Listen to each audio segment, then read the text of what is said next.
Kanal Eksplozije vam prikazuje Ermina i Gagi prisno plesali na korak do Poljupca. Nakon svih nesuglasica odlučili su da još jednom probaju biti prijatelji, bar za sada. Tokom nezaboravne žurke koju je organizovao veliki šef, Ermina Pašović bila je na korak do Poljupca sa Gagijem Đoganijem.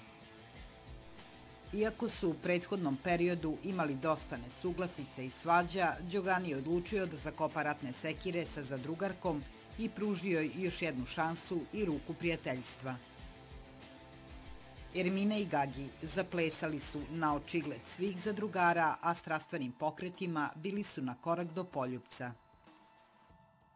Kako će se dalje odvijati ova priča, ostaje da vidimo.